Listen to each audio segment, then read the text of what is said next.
guys, and welcome back to my podcast where we talk about all things weight loss. On this specific episode, I have Taylor. She got the vertical sleeve gastrectomy surgery 10 months ago, and she is 85 pounds down. We talked about so many different things on today's podcast. She actually shared her experience with getting weight loss surgery through Tricare. She is a military spouse, so she was really able to open up about her awesome experience with Tricare, and all of the expectations and just the journey with that. She talks about PCOS and back pain that she has experienced prior to surgery and how losing weight has helped her tremendously with that. She also talks about dealing with her anxiety and just the different coping skills that she has learned to deal with it after surgery, and so much more. If you guys haven't yet, please download the Anchor app and you can actually listen to this in a podcast form or just continue watching here on YouTube. All right. So first, thanks for being on. I'm so excited that you're on. I love to have like different people in different parts of their journey. So you got your weight loss surgery this year, beginning of this year, right? Literally right before the pandemic hit. Before it was a big deal. Really didn't know anything about COVID. And then 2 months post-op, it just hit. Oh my gosh. So you've been going through all the craziness of weight loss surgery and all the craziness of COVID. Yes, all at the same time. So first, tell us about yourself, your name, where you're at, all that good stuff. So I'm Taylor Warren. I am originally from Florida, but I'm a military spouse. So I am here at Fort Bliss in El Paso. I'm 23. So I had the surgery right before I turned 23, actually. Okay. And I work from home. I work for a big credit card company. So I kind of, have those struggles of you're at home all day. So let's snack. So I struggle with that still because I've never been a snacker. So I struggle with that now because I'm hungry more often because I'm not eating as much. Absolutely. I get it. So you got your surgery January what? January 30th. January 30th. Okay, so that's already been how many months? I don't even, I'm like, where are we? I am 10 days shy of 10 months post-op. Wow. And how are you feeling? Honestly, I feel so much better. I started working out in the gym, right when COVID started. So mid-March, and then our gym shut down mid-April. Wow. So I worked out 3 to 4 times a week for about a month and kind of got into it. And then I was still, in my opinion, I was still pretty heavy. I was probably in the 240s range around that time. So 250, 240 in that area. And then I didn't work out at all. I actually freezed my membership because I kind of, got to that point where, well, I just did have surgery. Maybe I need to lay back and maybe just walk at home because I was worried about people just not following the rules. So I finally unfroze that and I started going back to the gym. And when I almost killed myself, I'm 190, I fluctuate 190, 193 now. Okay. So dropping that 60 pounds since I went to the gym last, I went ham on the treadmill. And I forgot how to breathe. It's so different working out, man. So what was your starting, if you don't mind me asking? I was 278. That was my highest and my surgery weight because nothing worked. Even doing the pre-op diet, I still fluctuated within that 4 to 5 pound range. And how tall are you? I'm 5'3.25". So you're like me. I'm 5'4". Yeah. Yeah. So 278. You said you started at. Okay. Yeah. 191. That's amazing. My BMI. Let's see. I think my BMI was 42. It was high. Yeah, I'm so glad you brought that up because I never talk about BMI, honestly, to anyone on my podcast. But really, I know I'm a big BMI person because I feel like our weight doesn't measure whether we're obese or not because weight is so different in everyone because it measures off of, how much water do you have in your body that composites your body, then your muscle mass. And there's so many things into whether you're obese or you're not. Absolutely. So what's your change on your BMI? So currently I'm at a 34 BMI. Wow. That's crazy. I'm going back to my record. Let's see. Of my highest weight. So 278. My BMI was a 43.7 at 278.2. And because I have this handy dandy app. I have a Which really, app you do you can't use? really see it. It's actually a scale I got off Amazon, Okay. and the app is called All Fit, but it connects to my scale and it Bluetooths, I'm gonna and write you, it down. yeah, it's amazing. I can also send you the link when we're Yeah, done please. to the scale, and it like breaks everything down to you for your weight, your BMI, your BFR, your muscle rate, your body water composition, your bone mass, protein weight. It even gives you like a metabolic age. Oh, wow. Like it breaks everything down for you, and for me, like that helps me realize that like it's more than just a scale, it's more than just that number. There's these things that are showing me that I am healthier just Yeah, on like this for app, and it sure. gives me a lot of like when that number on the scale doesn't change but Yeah. other things are, it's very rewarding because I'm in that Yeah. 8 to 10 month stall where I haven't lost very much like at all in the last 2 months. That's what I was gonna ask you regarding stalls. So that's one of like the biggest questions always. When did you hit your first stall? Oh, well, now that I have this up, let's go ahead and look here. I love that you have everything because I know people ask me and then I'm like, oh, I don't know. I start looking at like my old posts and Yeah, and stuff. like I'm a bad person at like I either weigh every day or I won't go like a couple of weeks for weighing. So looking at like post-op, I was losing like on average like a pound a day pretty consistently. Yeah. Looking here at like 1 month post-op. So yeah, I was averaging like between like a pound or a couple of ounces every day. Let's see. I would say that first stall looks like about 2 months post-op. I was pretty consistent at like, because I dropped pretty quickly that first 2 months. Yeah. So I lost about 25, 30 pounds in the first 2 months. And then I stalled out right there about 240. Yeah. And then, yeah, month 3, it picked back up and I went from 240 to 235, and then it just kind of went down. And I mean, there were some weeks where I didn't lose anything, but my biggest thing is water intake and my protein. When water intake, protein, and calories. Yeah. When I wasn't paying attention to those things, because I'm not an eater. Like I was an emotional eater to the extent of where I wouldn't eat for a while because when I got depressed or my anxiety was high, I wouldn't eat at all. So Yeah. I would make up for those calories and those carbs and those macros later because I hadn't eaten for 3 or 4 days. Yep. So when I would get to the point of where I was no longer in that state and I was leveling out, I would be like, oh, well, now I can eat all these calories. And it would just add up to insane amounts. So now I worry about going back into that because I'm not like up So and down. so what does your eating schedule look like now? Like on a normal day? What is So it? I work an evening shift, so my day looks a little bit different than normal people's. Yeah. So I'm usually not eating my first meal until like 10 to noon. Okay. And it varies whether it's, and like I'm not the perfect eater either. Chick-fil-A grilled nuggets are life. I've never had them. And even just their grilled fillets, like their sodium is a little high. There's still carbs, but I don't really eat carbs. So having carbs in that doesn't really affect me in my journey. People Um, always ask me about carbs too, and you need them, period. I You never need them. I never tracked them. I I didn't. don't track them. I'm mindful of them, but I don't track my macros because I feel like I'm an obsessive person. Yeah. And I feel like I have obsessed over them in the past, and I don't want to get into the unhealthy eating disorder on that other end of the spectrum because we came from one end of the spectrum and we don't want to go to the other end of, anemia, bulimia, anorexia. We don't want to go into those things being on the heavy side and then getting obsessed with being small.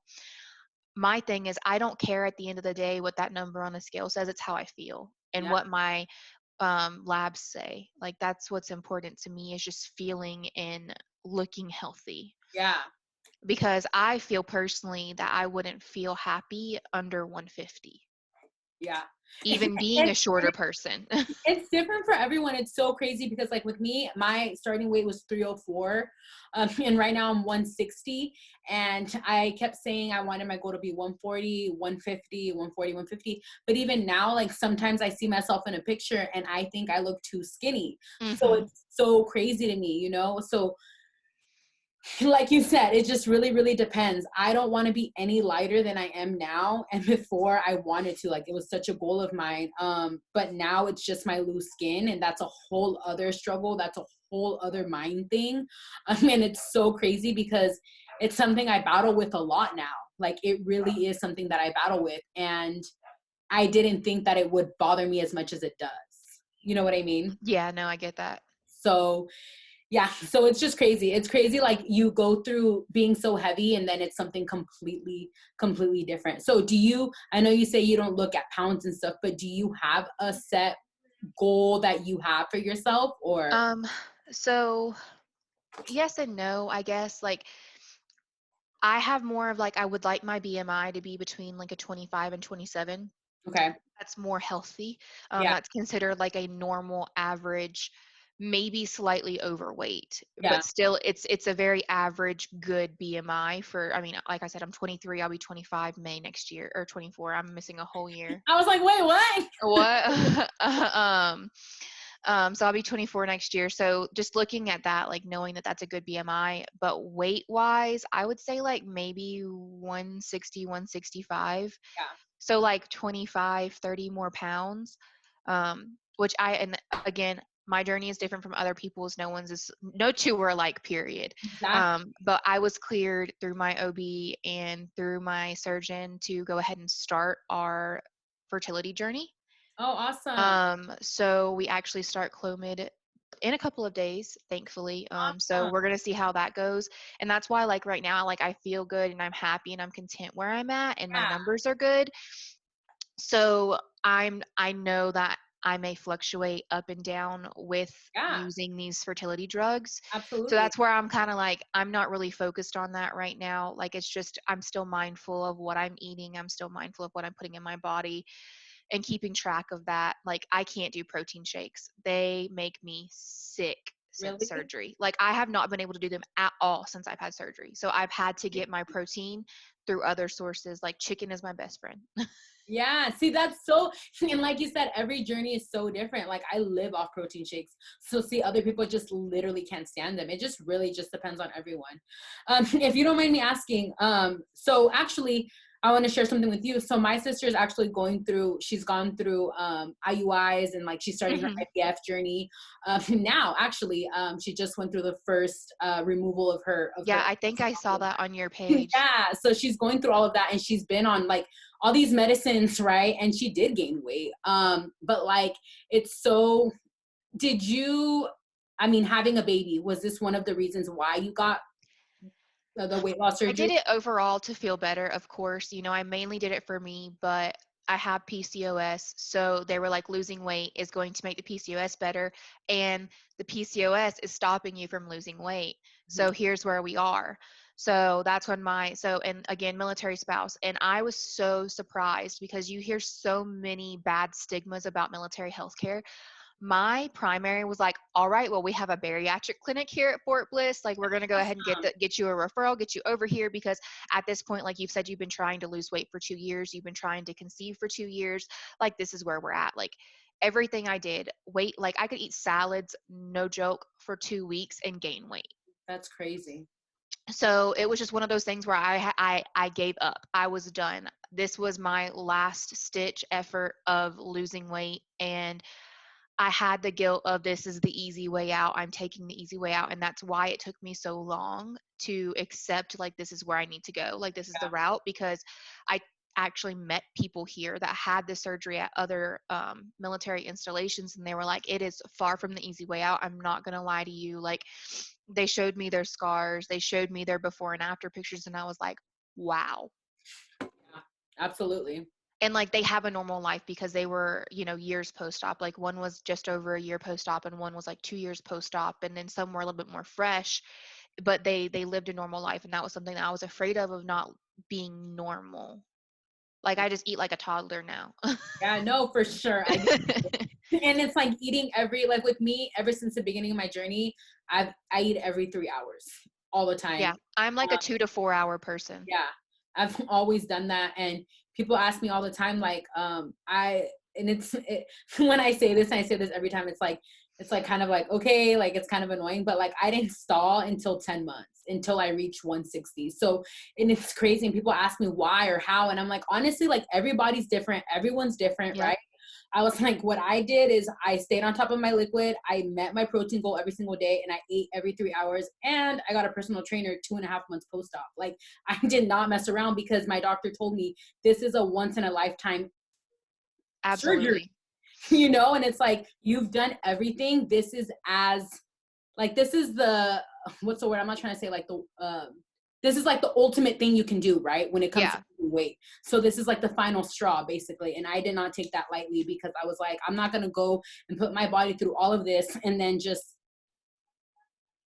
go into it like semi motivated. You know what I mean? Yeah. Like I was like, That was kind of right, like let's it go. reverts to I'm in like one of these huge bariatric pages on Facebook, and someone was like, well, what do you do when people like, how do you handle people saying this is the easy way out?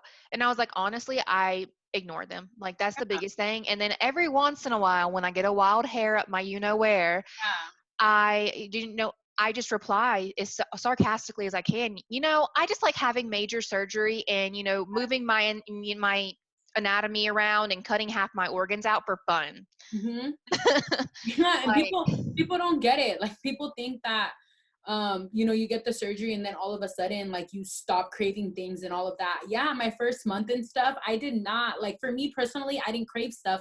I was kind of like more nauseous and whatever. But after that, like now I am 15 months post-op and now I can eat, I've done it. I've eaten 2 pizzas in one sitting. And when I did that, I've only done it one time. But when I did it, I was like, where's my restriction? The next time I ate pizza, I ate mine's with pizza. chips. See, oh, I can eat chips all day. Yeah, Popcorn, like all chips, chips, popcorn, but I'm still mindful. You know what I mean? Like pizza, I am very weary because I had a problem with pizza before surgery. day. Me too. So, well, no, like eating pizza, like it makes me nauseous and sick. Oh, okay.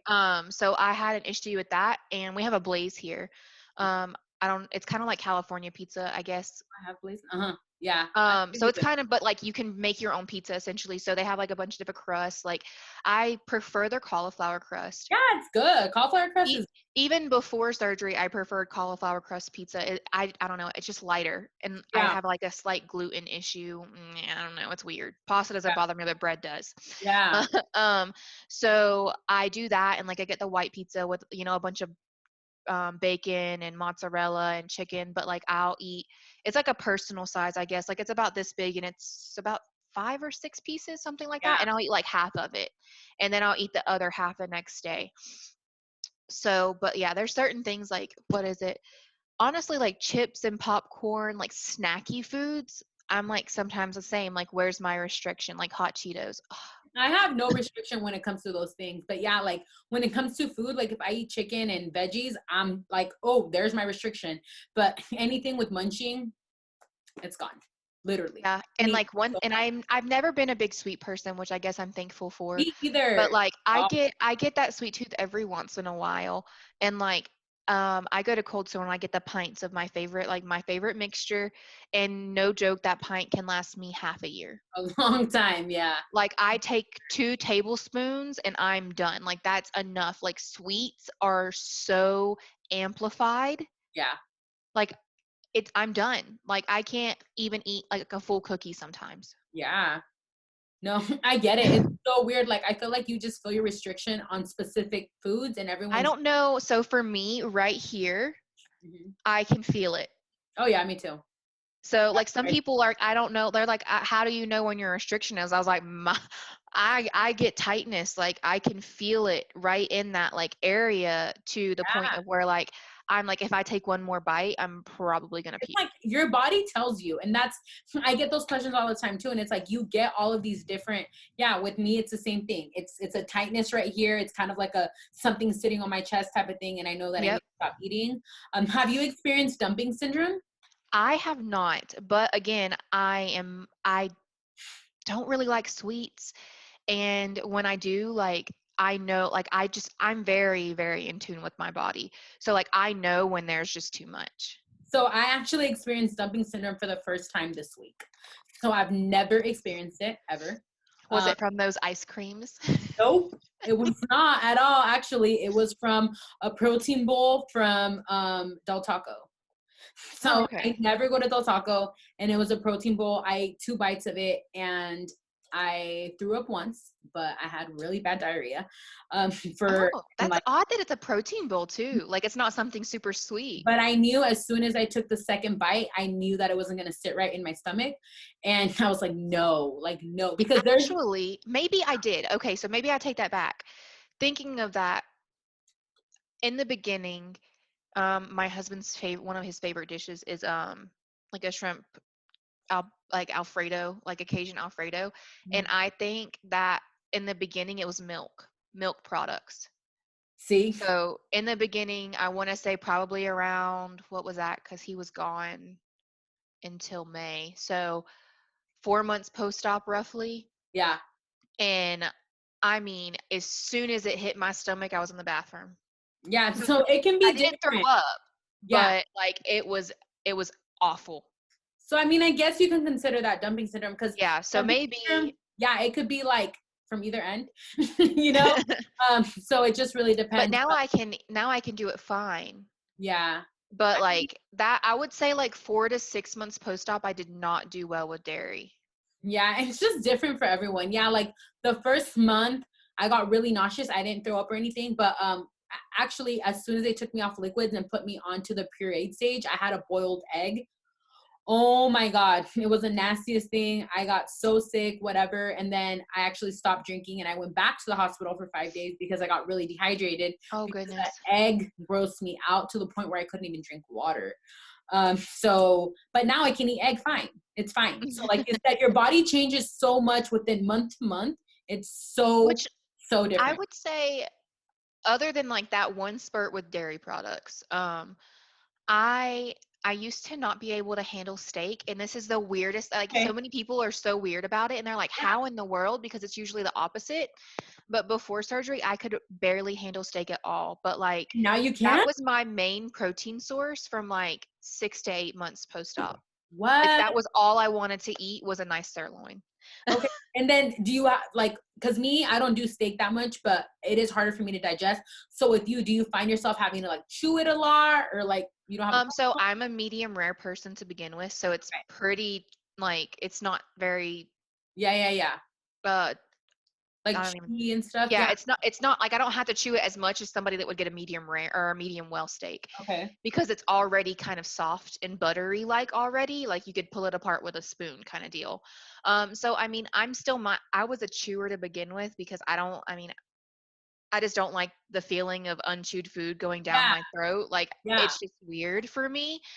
So I mean, I feel like I chew it the same that I would if I didn't have the surgery because I was already mindful that you should chew your food. Yeah. I Yeah. don't know. I For just feel sure. like sometimes I mean, maybe it's not common sense to everyone, but to me, I feel like it's common sense to just chew your food. Like you're going to digest anything better if you just chew your food. Yeah. Yeah. And that can be hard because like with me, I used to eat really fast, right? I would eat a lot and I would eat really fast. I've always been such a slow eater. My husband hates it. See, but that's what we're supposed to do, especially now after surgery. Even now, I have to be like, dude, slow down because then I get obviously you get full really fast and Mhm. you're not It's digesting. so disappointing sometimes. Dude, it's so fast, and then like obviously you're like, I'm so hungry, you want all this food, and then you're like, awesome, I'm done. You know what I mean? So like I'll go out to eat or whatever, and then it's like everyone's eating, and I'm just sitting there like, Me and my husband have learned to like share or like I'll have him get a side that I like and then I'll get like just a side of protein yeah, and stuff like that to try to like because there's our leftovers go to waste because I don't want to eat. I'm yeah. sorry. And I'm sorry to be that person, but I feel like restaurant leftovers aren't good. I don't know. I'm not. Like if you don't eat it when it's hot, then you might as well throw it away. Yeah, I don't like it either. Like some it depends, right? But usually I don't. I'm kind of like my husband will eat it because I'm like, I'm over it, you know? So I wanted you to talk about a little bit. I know that so you got the surgery through is it Tricare? My husband was in the military. Yes, yeah. So yeah, I got it through Tricare Prime. I actually had it at the military facility. So the Awesome. same hospital that if you were to have a baby, that you would have it at the same hospital that, if a soldier got hurt, they would go it there. So they are one of actually, I think they're one of the top 10 bariatric clinics in the US for military hospitals. Like it was a really, really good program. I was extremely impressed. Man, that just makes me like, because like I didn't even think about it when he was in, right? I didn't think about it at all. Like it wasn't And even. absolutely covered all my while he's in, all my vitamins, all my supplements. I do B12 shots every month, covered 100%. That's amazing. So, I'm so thankful Yeah, because I see that people pay thousands to do what I did. And, I can't be more grateful.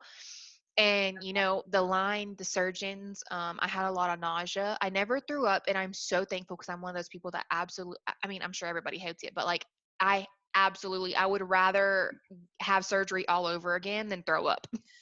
yeah. No, it's So I had a lot of nausea and, I could not, purees just wasn't for me. Like it's the texture and stuff. It's like, I went almost from liquids to solids, almost instantly because they said, well, just listen to your body. Like if you can do it, just do it, but try something super bland, try something that's like not dry, like something super moist, yeah, just try it. And like if you take a bite or two of it, and if it settles, then do it. And that was the big thing that my program taught me was listen to your body. Like that's the yeah, best thing that you can do is try something new. And if your body goes well, then okay, then you're all right. yeah. So with Tricare, what was your like? Did you have to do classes beforehand? What was like what'd you have Oh, to do? let's see. So I had a bariatric seminar, which is where everyone that goes through the program has to go through, and they basically tell you what the requirements are and what you have to do from there. Yeah. So after that, it was 3 or 4 support group meetings. I want to say it was 4. So they had them twice monthly at that time. And then I still have my gallbladder, so I had to have an upper scope. Or no, so I still had to have, so I have GERD. I had GERD. And so I had to have the upper scope, and then I had to have an ultrasound of my gallbladder because they said that if it was going bad or there was anything wrong with it, they would take it out at the same time of the surgery. Okay. And you got VSG, right? You didn't get. Correct. Yeah, Okay. I had the sleeve. To me, I felt like the little bit less of a weight loss percentage and not rearranging my anatomy because that kind of freaked me out. My doctor wanted me to get bypassed. Also, he told me that I would only lose 80 pounds with the sleeve, and I lost 140. So Yeah, I mean they were very supportive of, well, what do you want to do? And I was like, well, here's why I want to do sleeve, and this is what I'm comfortable with. And they were like, well, if you're disciplined and you feel that you can do it, then all right, let's do it. yeah. Um, so that's kind of where it was. So yeah, seminar, support group meetings, gallbladder sonogram or ultrasound, and then the upper scope. And I had to have like labs at the beginning and then labs right before surgery. So that was pretty much it. But at that same time, I had medical documentation showing like I had been trying to lose weight all this time. And then my BMI was over 40, and I did have medical conditions, the PCOS, and I have back problems. So I Okay. think with Tricare, I think your BMI has to be over like a 30 or a 32 and have a medical condition. But if it's over 40, I believe you just Yeah. qualify. Yeah.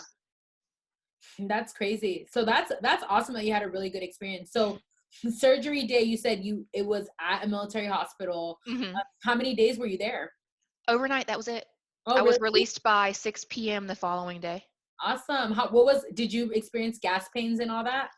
So mine was right here in like my shoulder a Oh, little bit, but I was up within 30 minutes of surgery that's walking. amazing. Because they told me, they were like, if you don't walk, you're going to hurt. And I dreaded pain. Were you nauseous or anything? I was not nauseous until they made me drink. And it was so hard because the nausea, but I was like, I want to go home.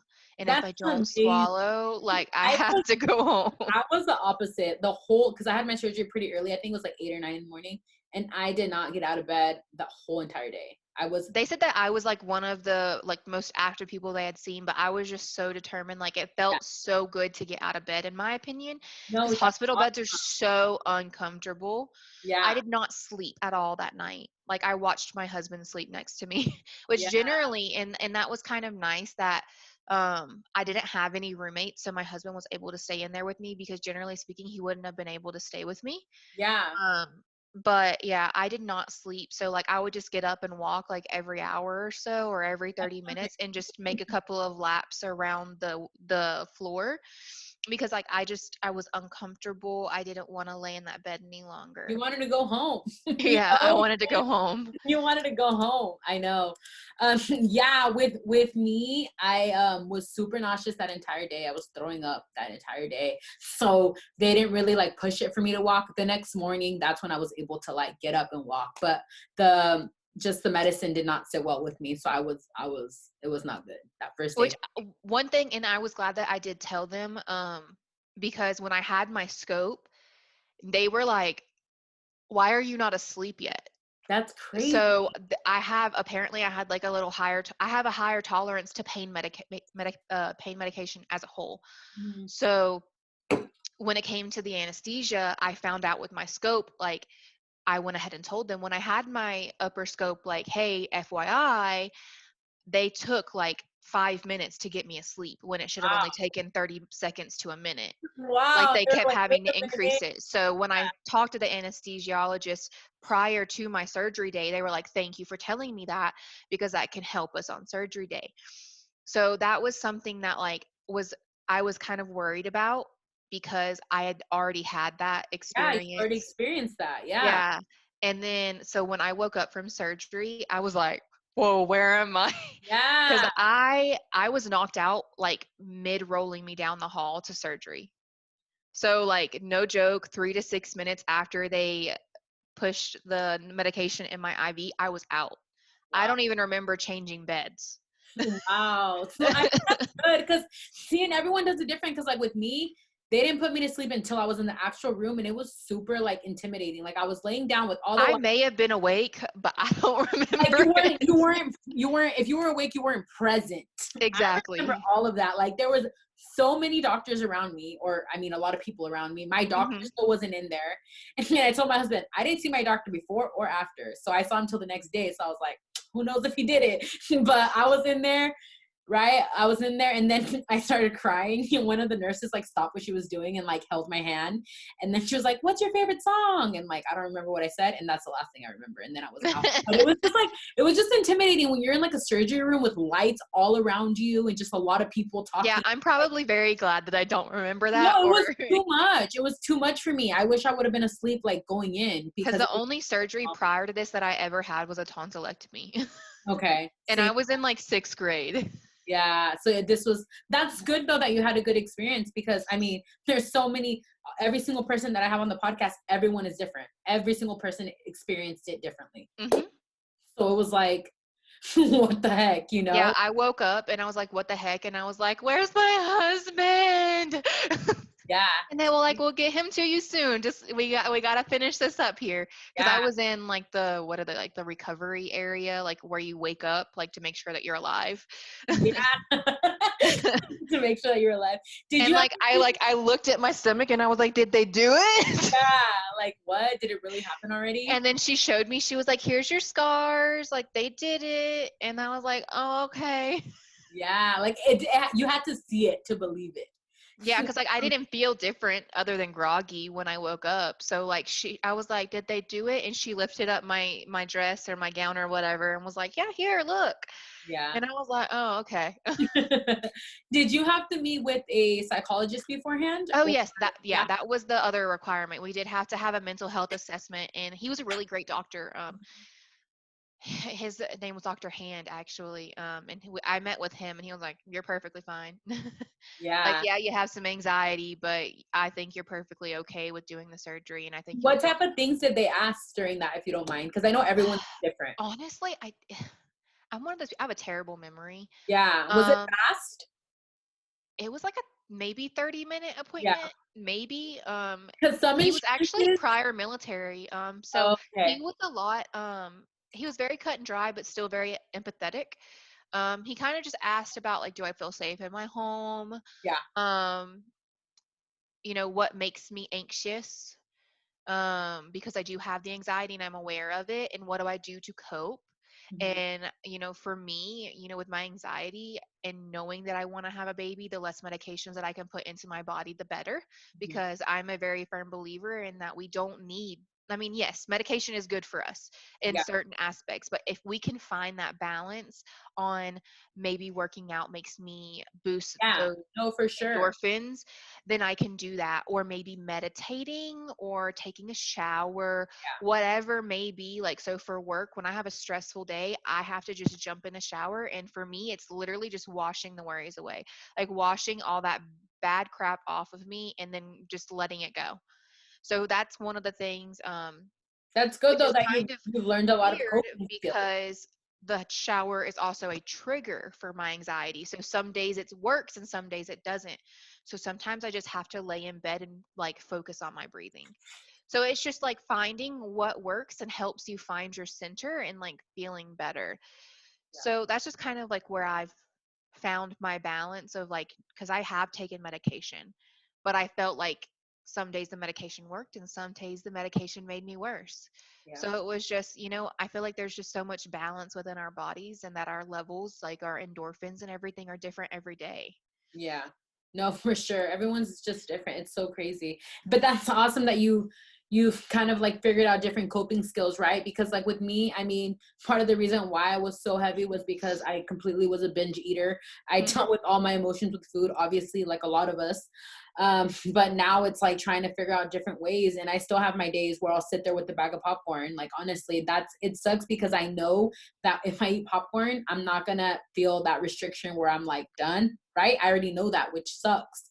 Um, so it's still dealing with that because people ask me like, it doesn't go away. Like I feel like it's such a mental part of it. Like They me, call it, so with my program, they call it fat brain. mhm, Fat brain does not go away. yeah, and it's hard. It's really, really hard. So I mean, it's just trying to figure out different coping skills and different strategies of dealing with all of the stressful stuff in our lives. You know what I mean? So, Yes. okay, so COVID happened, right? Around what, March-ish? Yeah. Like that's when it like officially like lockdowns and stuff. How has I know so you've worked from home even prior to this. Yeah, so I worked from Okay. home regardless, and I just prefer it that way. I'm just that person. Like, I am such a people person, but I hate people. I'm not gonna lie. Like, I don't like human interaction all the time. Yeah. And office drama isn't for me. Like, I just don't like it. And people are gross, and there's a lot of disgusting things that happen in the office. So I don't get sick. I don't have those things. So, I can use my PTO sick days for, that day I'm just not feeling like I need a mental health day. So I can use that sick day for something else. So, I mean, COVID doesn't look really different for me. It's just doing things that I do normally. So, like, my daily or my week, like on my days off, going to Marshalls, like Marshalls has been closed down. So, and then the gym did shut down for a little while. So it's like those small things that like I used to do to like get outside of my four walls that I'm in all week anyways. It sucks. So that's where like I mapped out, because I do live on post technically, Okay. and they have like a trail that goes around the neighborhoods, and like I mapped out half a mile, which I can do on my 15-minute breaks, and then a mile, which I can do on my 30-minute breaks, and I'll go take my dog on like a walk or something like that sometimes. So it's just like finding those things of like a healthy alternative, because my pocketbook has helped a little bit, not spending so much money, having those stores closed.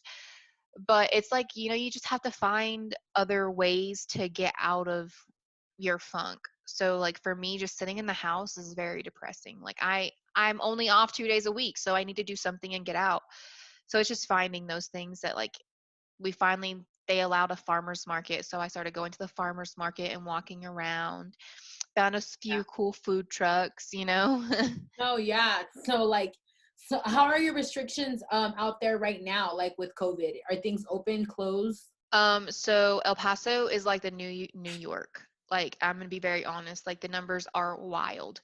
Um, so we just came from a like stepmom versus mom argument between the mayor and the judge Yeah. of, are we shutting down or are we not shutting down? So we were shut down for about 2 weeks, and like I guess they appealed it. It was supposed to be extended to December 2nd.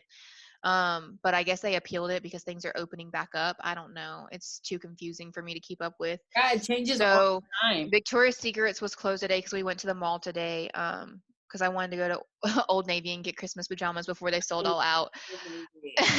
So I was gonna go to VS and get some Christmas presents, and they were closed. Bath and Body Works was closed. Marshalls and TJ Maxx are still closed. Wow. Like a bunch of like random stores are still closed. So it's like a hit or miss. And then like my gym closed during that shutdown period, but some of the local gyms that aren't big chains didn't close. What So about it was school? really just a top up. Oh, they haven't been in. There's no in-person school here, at least not that I'm aware of. Okay. Yeah, I work at a school, so we're open and it's been. So my hometown back home in Florida, they've been open since August. Wow. They never like they gave you the option of being virtual or going into school, and they've been open since August, going fine. There's not a lot of COVID cases? I mean, from what I understand, it's the curve has kind of like went down. Hmm. I mean, I don't watch their numbers as much as people that live there probably, but I feel like if the numbers were spiking again, they would probably close it. But also in Florida, masks aren't mandated everywhere Oh because wow. it's not a state mandate, it's a county mandate. So like where I'm from is a small town, so masks aren't a big deal there. Whereas like you go to Gainesville, which is the nearest metropolis from where I'm from, an hour away, and if you don't wear a mask, you're getting fined Yeah, or you're getting I'm in, trespassed. I'm in California, and Yeah, masks are pretty serious here. Like on post, you're supposed to wear a mask in the car with anyone that doesn't live in the same household as you.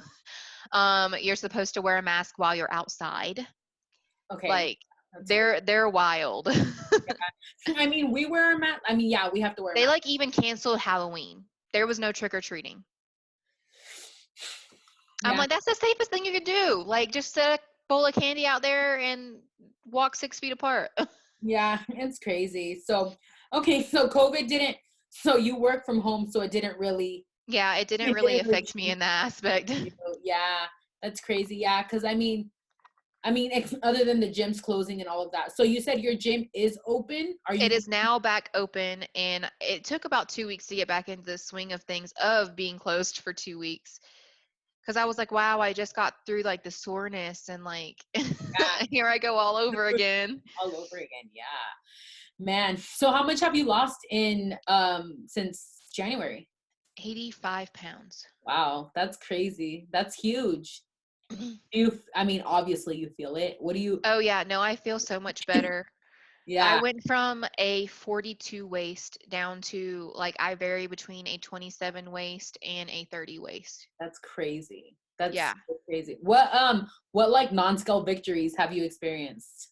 So plane. The plane was the biggest one, not having to ask for the extender because we went home in August. Yes. And like being somewhat comfortable because planes aren't comfortable unless you're in Uh, first class.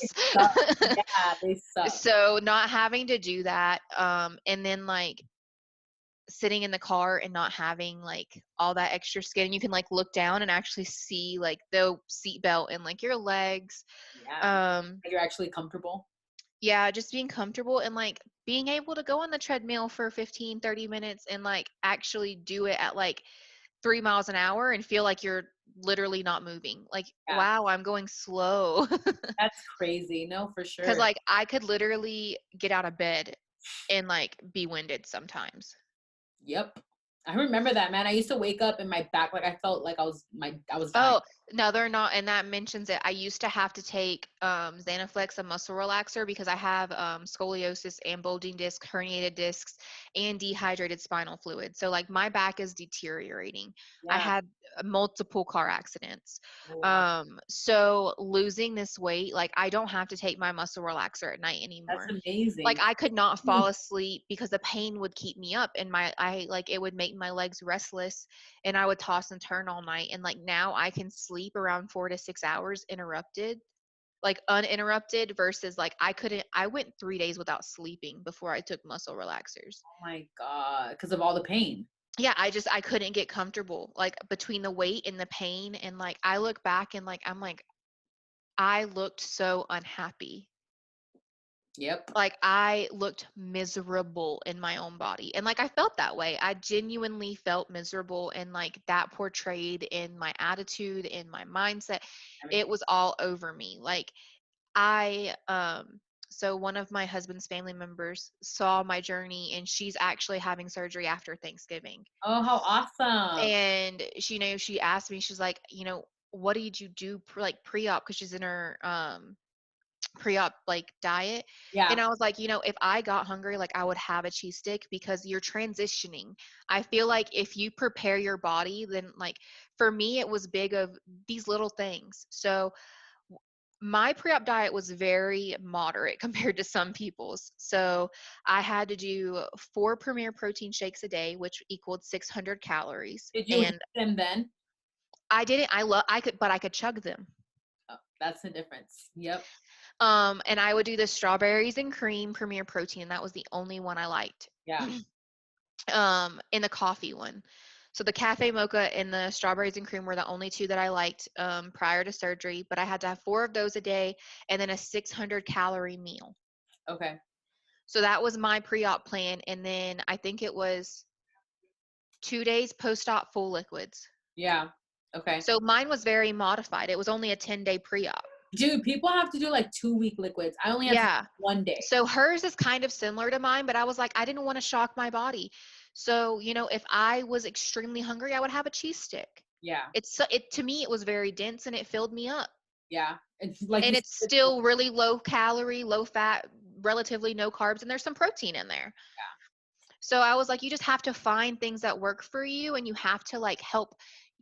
To me, if you just go all out and just do protein shakes only, I feel like it makes it harder on yourself, because you're restricting yourself out the gate. Like, you're just quitting all these things that you're used to cold turkey.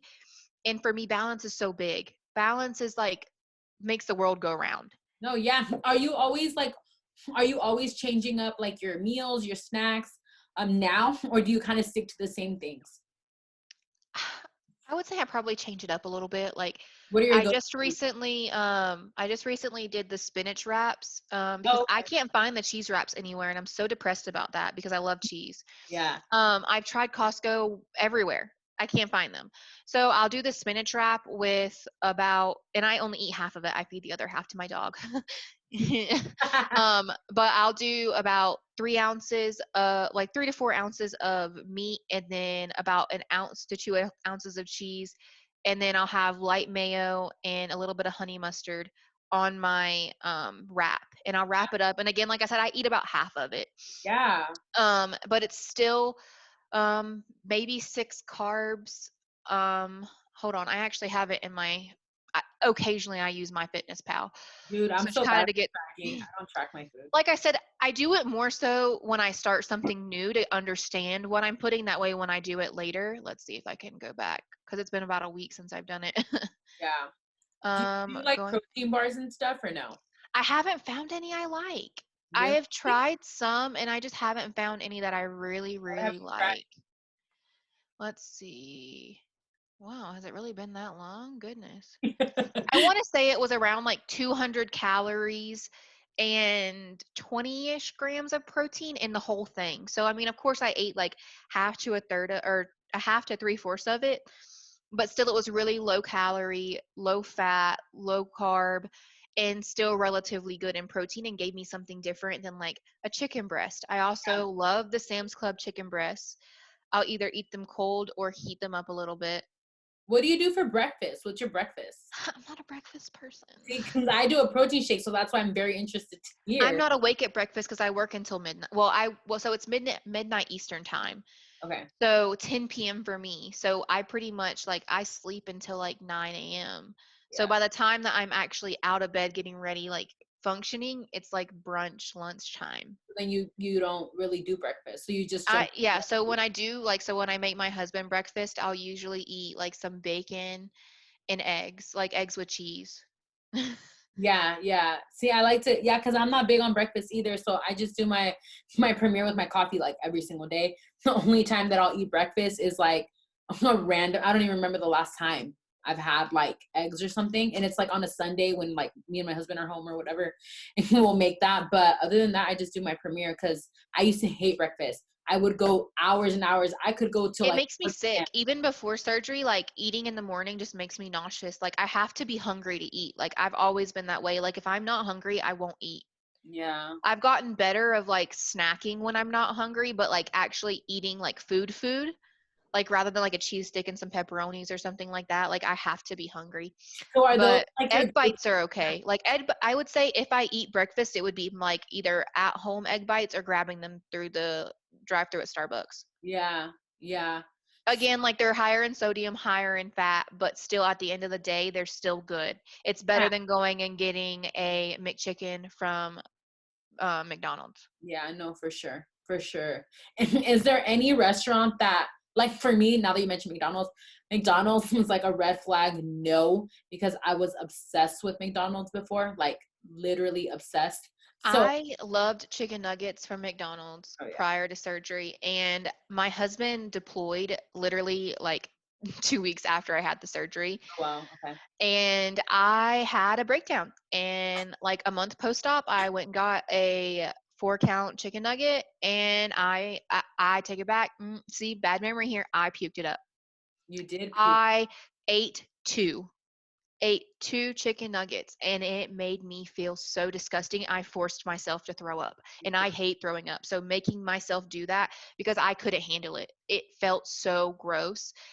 I will say I tried them again 9 months later, And you're and fine. I can do them, but I eat like 4 or 5 nuggets and I'm fine. Yeah, see, I won't do McDonald's because that's like a trigger for me. Like I Yeah, used to, but let's see. Is there I would say that was probably my trigger, was probably worrying about the chicken nuggets, but I don't like to deprive myself. So I was like, I will eat 4 or 5. And that was what I put in my head. I'll eat 4 or 5 and I'll feed the rest to my dog. yeah. So like I Yeah. would eat one and I would give her one, and I would eat one and I would give her one. And it just, kind of evened out to where I was able to do that, but it's not something that I will do often because in general, like McDonald's just makes me feel like crap. So if I want It chicken does. nuggets, I just I'll love go to it. Chick-fil-A. I'll go to Chick-fil-A because it's better chicken. Like it's better quality and their macros aren't bad. Like I order off the app, so I actually looked, and like the worst thing in there is the sodium and the carbs. Yeah. No, yeah, for sure. So now that I mean, you're almost to your 1 year mark. What are your goals? Do you have like I know we talked about weight and stuff, but what do you have goals for yourself before your year mark? Um, Honestly, like I said, more like that 20, I wanted to be like down to like a 25, 27 BMI.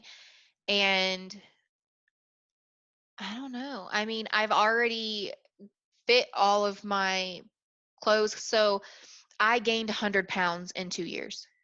Okay. So it wasn't like it was like over time I became heavier. I got the Nexplanon birth control in my arm in 2016, and I gained 30 pounds within 3 months on the birth control. Got that taken out, got an IUD, and I was a slow gainer through the IUD. So I didn't notice it as much, and it was making my PCOS worse. So over that 2-year period that I had the IUD, I had gained all that weight. Yeah. So then 2018, at the end of that year, I got my birth control taken out, and I just wasn't regulating still. So that's when my husband joined the Army at the beginning of 2018. So that's when I was like, okay, I had heard about getting weight loss surgery through Tricare. So I had started looking it up, and it took me because he enlisted March of 2018. So almost completely 2 years before I finally was like, all right, I'm going to actually do the surgery. Yeah. And that's where I was like, all right. And let's see, I had the surgery January 30th and had not had a menstrual cycle for 2 years. Girl, me too. Mine was 5 years. It was crazy. And then Well, I would say actually probably like a real one because I was on birth control. So I only count like from when I stopped birth control yeah. because I was on birth control that prevented me from having a period. So after surgery, 4 months post-op. that's what I was gonna ask you. And it was terrible. Really? I was bedridden 4 days. Wow. The first It time you was got it? awful. Like I had to wear adult diapers. Wow. Okay. How is it now? It's so it just happened today. So cramping in my back and like some in my abdomen, but mainly I get like back labor pains from what like I've explained. They were like, oh yeah, that's what back labor feels like. So I get those pains and it immediately starts. Like within 30 minutes to an hour, it starts Your and body it's is pretty just light. telling you. Yeah. Yeah. So like we were we were actually going to pick up something for my husband, and I was like, we've got to go home. Like we can't go to Walmart yet. Like, Like I'm we've gonna got to get stop it at home. And no joke, like went home and I was like, all right, but now. it's pretty light. Like I would say I am glad because I could not imagine like that heavy of a flow all the time. No, heck no. But just seeing my hormones balance out, like I did have a full hormone panel done in August. Was it August? Yeah, it was August. So I had a full hormone panel done in August, and the only thing that was slightly high was, what was it? Whatever the male hormone is, I can't think of it. So whatever the hormone is that testosterone. I'm My not gonna touch testosterone it. levels were a little high. Not like alarming, but they were outside of the normal range, which is my symptom of PCOS. I have hair growth under here and Okay. like some on my face a little bit, which she said like laser hair removal was my, whatever, but that was the only thing out of whack. That everything else was perfectly fine. So, that's where she was like, all right, let's just go ahead and try Clomid and see how we work from there. So for me, like I can feel the difference in my hormones. Like, and that has helped my mental health because your hormones being out of whack messes with your head. For sure. No, for sure. So getting weight loss surgery and losing weight. So your period, you do get it monthly now. Yeah, let's see. I have so many trackers. It's Yeah, crazy. and I love, no, that's really important. I love to see that because yeah, I didn't have my period for 5 years before my surgery, and now I get it every single month on the dot. So now my average cycle length is 40 days, Okay. where before it was 2 years. That's You interesting. know what I mean? Like I didn't actually have a cycle for about 4 years, but that was expected 2 of those years because I was on birth control consistently. Yeah. That prevented having a cycle. So I got off of birth control September of 2018, Okay. somewhere around there. And I didn't have a cycle until May of this year. Wow. So it was almost 2 years that I did not have one at all. Okay, that's crazy. It's amazing though, because like like I told you, I went through that. So I like to talk to people about that because Yeah, and I had only lost how much at that point? Maybe 30, 40 yeah, pounds. but your body's like in shock. Um, so about that time. So I was down to 225 at that point. So I had lost about 50 pounds at that point. Yeah. And your body was just like, whoa, what are you It doing? was like, all right, here we go. Is that crazy? So do you feel like I've had other people with PCOS on my podcast too, and everyone answers different. Do you feel like that, like this has helped with that? I I would say yes because my doctor said so. So I didn't have like the physical, I guess would be the physical symptoms. I had the test results and like the cysts. Okay. So they said my cysts are almost gone. That's So I have a small one on my left ovary, which she said that we would reassess at the beginning of the year and see if it's gone because that would be my 1 year post-op. But other than that, like there wasn't anything concerning as there had been on like prior ultrasounds and sonograms and stuff like that. So I would say per test results, yes, because my only time I ever had a cyst rupture was when I found out I had PCOS, okay. and that was 2015 or 2016. Okay. So I didn't really have a whole lot of, I mean, other than the hair growth, but that's not going to stop because of my testosterone levels. So Yeah. everything else, I would say, wise has gotten better, That's I awesome. think. Yeah, no, yeah. Everyone that I've asked gives me a different answer. So that's why I wanted to ask you. And some say, I don't know. And then some say, no, yeah, for sure. So everyone has their different, different opinions on it. Sorry, hold on. Okay. So I always like to ask this question to like kind of wrap up, but What advice would you give to someone that's like waiting for surgery and just like super nervous? I mean, how were you before surgery? Were you nervous or were you like ready to go? Like, let's I go. guess I had a lot of time to really prepare myself. Yeah. 'Cause I'm a big, like, I'm a planner, I'm a preparer, like, I Same. have to, like, mentally be ready, and I Yeah. knew that just going to the support groups, I knew how big of a mental struggle this was. So even, like, with my husband's cousin, because 'cause I'm kinda, like, helping her a little bit through that That's process awesome. of, where, because she's like, "I just don't know if I can do this," and I was like, "You are stronger than your anxieties." You, as a person, are stronger than your anxieties. Get out of your head. It is hard. So much easier said than done. But you have to get out of your head and you have to remind yourself, I am doing this for me. I am doing this for no one but myself. Yeah. One thing that I see in the big group that I'm in so much is like, oh, well, my spouse or my boyfriend or my family's unsupportive. Well, you know what? Middle finger to them, because at the end of the day, then they're probably jealous of what you're going to overcome. Like Absolutely. they're probably unhealthy, and or they just don't understand. Maybe they're skinny their whole life and they don't understand. This is for you and no one can take that from you. No, absolutely. And it's crazy because I say usually, and this is just my experience, usually those negative comments that I've gotten is for someone that struggles with their weight also. So it's kind of like, I don't know if it's a jealousy thing or what, but at the end of the day, I mean, I've gotten the "you're too skinny" comments now, and I'm just like, so I'm never gonna be perfect for everyone, and that's fine. Exactly. As long as you feel good and you look healthy. Yeah. Because I mean, I would say you look healthy. I don't think that you look, unhealthy, because I feel like there is an unhealthy skinny.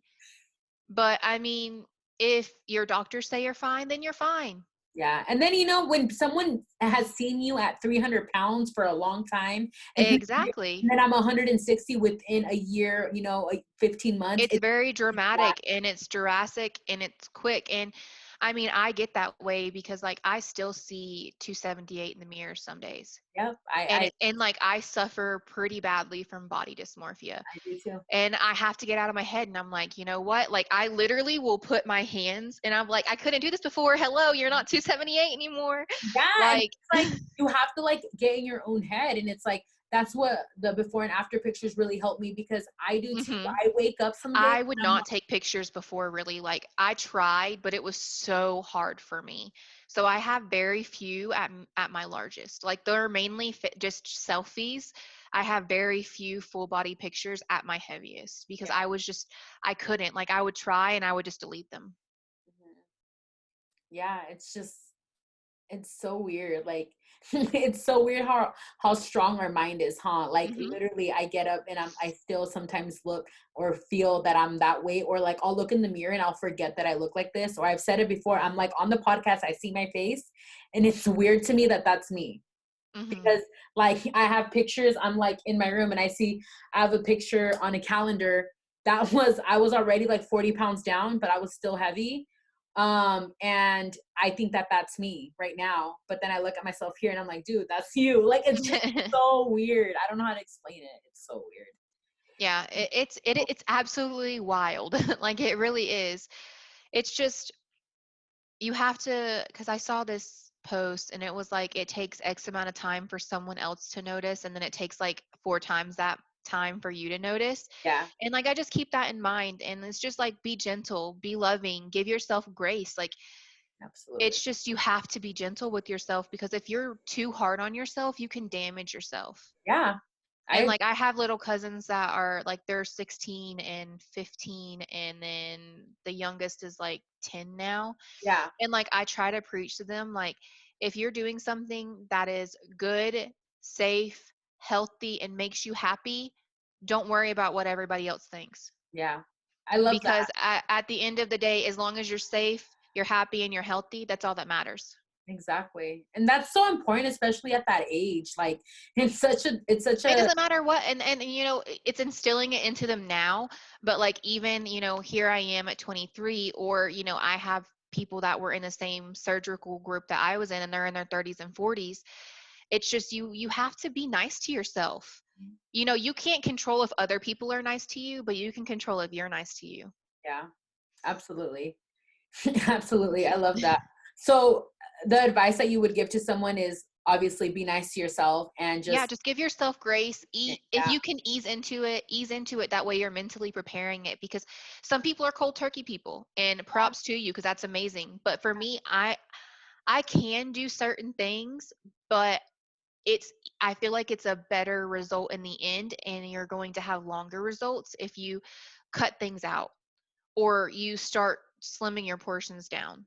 You yeah, know, if you're making those changes, if you know that you're going to have this surgery. So when did I go to my first meeting? July of 2019. Yeah. So July 30th of 2019 was my seminar. So I had roughly about 6 months to yeah, prepare myself for the surgery. And I kind of did that for myself because I could have done it faster. But yeah, I between work and just life, yeah, I spread it out and gave myself that time. So I was like, okay, I know I'm not going to be able to do this. So let me start implementing this now. So I started doing some protein shakes here and there just to yeah, find out which one I like liked. slowly. You know, it's just ease yourself into it if you can. If you just want to go all out and go all in, do it. But if you are, like me and you need to prepare yourself, it can help you with longer results, because I don't know if I would have been able to do it had I not prepared myself the way that I did. Yeah. I know. I think it takes time. Like with me, from my first class to surgery was 10 months for me. And I remember going through those 10 months and feeling like, oh my gosh, this is taking forever. This is the time is never going to come. And now I'm 15 months post-op. And it's like, Yeah. And I then like was for like, me, so I lost no weight pre-op. me either. I lost like the 12 pounds 2 weeks before. Yeah, like I think maybe like 5 pounds, but again, like I fluctuated so much. So like for me, I didn't lose any surgery, like any pre-surgery weight. So Yeah. everything for me was after surgery. Whereas like there are some people that did lose 20, 30 pounds pre-op. Like one of the girls that I follow, she's from Florida too. We used to work for the same company, Alexis.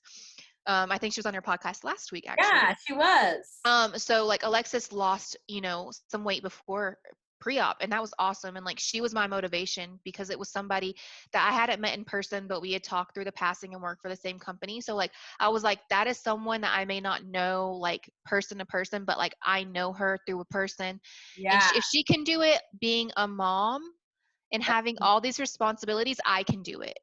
I know. I had her on the podcast and she just went through plastics and stuff. So that's kind of like my next step in all of this. So Mhm. I was so happy to have her because I Which was, I'm so thankful. I haven't had children. I've never been pregnant, and I'm still young, so I still have great elasticity in my skin, and I'm so thankful for that. But so good. had I not like if I didn't drink water like I do, maybe that didn't happen. So like, hydration is key.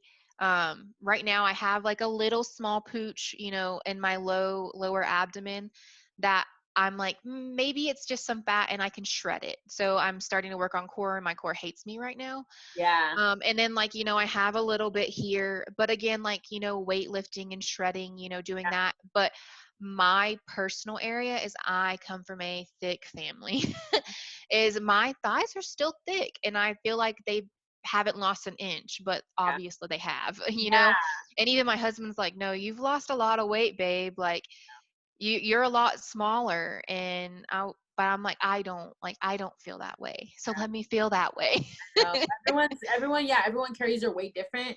So that's awesome. Yeah, I carry my weight on my stomach. So like my arms have always been small. I would never get nothing on my arms, like whatever, but it's my stomach. So it's just kind of like, it's pretty bad now. It's at the point where I'm like kind of getting rashes and stuff. And it's crazy because uh like 30 pounds ago, like when I was 190 or 180, I was like, whatever, it's fine. But then losing those 20, 30 pounds made yep. all the difference in my skin. It was just like whoop, like it literally was like automatic, because I was like, wait, I didn't feel like this a couple months ago. And now I'm like, it's gotta go. It's gotta go. So, but that's, yeah, it's crazy. Everyone's body's so different. And like 100 and I was talking about it in one of my other podcasts. Have you ever seen, there was this post like on Facebook or something where it was like a bunch of women standing next to each other and they all weighed 150, but they showed Yes. like the height, their body type, right? Some curvy, some not curvy. And it was like, whoa, it's such an eye opener to see something like that. Cause it's, cool. I weigh 160. Someone that Because weighs, like at one point, me and my mom weighed the same, but my mom's about what, 5'5", Yeah. And like we looked completely different. And like even like, I'm probably not then, but now I am very open. Like people are like, oh well, I don't want to be offensive, or do you mind talking about this? And I was like, I post about it because I'm open. Like if I can help one person out of this surgery, then that's all I care about, because I want someone to be on the end that I'm on now. Like I want everyone and anyone to feel as healthy as possible, and feel happy with themselves, because had I not had that surgery, I'd probably be divorced right now. Like, and that's just being very honest, because I was miserable, and I was a miserable partner. I was a Just terrible took partner at the that edge point. off of everything in your life. So, it was probably one of the best decisions I've ever made in my life. It's probably in that top 5. Yeah. So, for me, it was life changing, not only for my body. For everything. Yeah. I love to hear that. And, and they talk about divorce rates after, but I love to hear the, like, your story, right? My story, a lot of people's stories where it actually was the opposite for them and actually like helped and saved their marriage. So Yeah, but I mean, also in like the retrospect is when me and my husband have been together 6 years now, and we'll be married 3 next week. So like for us, I was about 180, 190 when we got together, because we were both 17 when we first got together. So I think for him, maybe it's like, I mean, it's different. Like everyone's situations are different, but like for him, like now I'm what he was used to when we first got together. I mean, I mean, at least I think yeah, he yeah, loved me at every size, and I don't feel like he really looked at me different. I mean, he always told me that I was beautiful and that he loved me. that's So it wasn't that like my husband was disgusted with me. I mean, I don't think so. I was disgusted with me, yourself. Yeah. but it's just now he sees me back to the same size I was before. And he's gotten to the point, he's like, I'm kind of like, because when I talk about it, he's like, yeah, I kind of feel the same way, like of me being any smaller, because we've never, neither one of us has ever seen me that small. Yeah. So I'm like back to where what my most memorable, because I don't remember much after before 15. I'm gonna be Yeah. very honest. Yeah. So like 15 and forward, like I was between 170 and 190. I've always been a bigger girl, Same. but like I don't. People are like, you look 170 now, but I'm 190 because I carry my weight funny. Yeah. Everyone. Yeah. It like No exactly. one, no one ever thought I was almost 280 pounds. I know. And yeah, and it goes back to, like I said, back to that same picture, right? It looks different on every single body Yep. type. So, like my sister's 5'7", 5'8", so her body looks completely different than mine. Everyone's looks completely different. And I feel like that's what people need to realize too, because I get so many questions all the time, like, wait, how much do you weigh? You really weigh that? I thought you weighed 140. I'm like, no, I weigh 160. Like it's different for everyone. So we just got to be kind. We need to just Yeah, realize that, just and be be kind kind. to ourselves, like you said, not be so hard on ourselves, and not so like, I need to weigh this, if not this was all a fail, you know what I mean? So yeah, is there anything? It's just so important to be nice to yourself. No, seriously. And that's like, it sounds so like we're little kids, right? Be nice to yourself, be nice to each other, but like that's what it comes down to. It really, Because really. if you're, I mean, there is one thing of being, what's the proper word for it? Um, Strict. I mean, there's a difference between being strict and just being completely hard on yourself. Like you can have your limitations Yeah. of, okay, well, this is what I'm not going to do, this is what I'm going to do. But like just depriving yourself of everything, it's not healthy. It's not. And it can wear on you, and being too hard on yourself can affect your mental health. So like if you have a bad day or a bad week or a bad month or even a bad year, it doesn't make your life bad. Yeah, I love that. You can make up for it tomorrow. Yeah. And it's not being stuck in that. It's knowing how to cope with it, find things Yeah. to move So on. like October was probably the worst month this year for me, like personally within work, and I didn't really lose anything that month. So like I was just like, this month sucks. But you know what? November is going to be it. That's my month. I'm claiming it. It's happening. And how's it going? And it went pretty dang well. Good. Like Good. some I'm of like, those it's issues that almost over. happened in Yeah, October were resolved in November. that's awesome. But see, you went So into it with a good mindset. If you would yeah, have, I was like, it's happening. We're doing it. yeah, it's all in your mindset. Because yeah, if you would have gone into it like, oh, it's just gonna continue, right? Just like a lot of us are right now with 2020. We're like, 2020 sucks. It's like, okay, it's gonna keep sucking. Like obviously we don't have control over a lot of things, but Like I have some things that I'm working on that I was like, oh, well, maybe I'll just bring them out like fourth quarter of 2020. And I was like, you know what? No, I'll just work on them. I'll make them great. I'll make them bigger, better than ever, and just start fresh in 2021 because I don't want to bring anything else into this year. This year don't need nothing else. no, really, really doesn't, you know. Well, thank you for being on. It's already been like an hour and 20 minutes. I don't know if you've realized. Every time I have Oh my people on the goodness. podcast, they're like, wait, what? I feel like it's been like 30 minutes.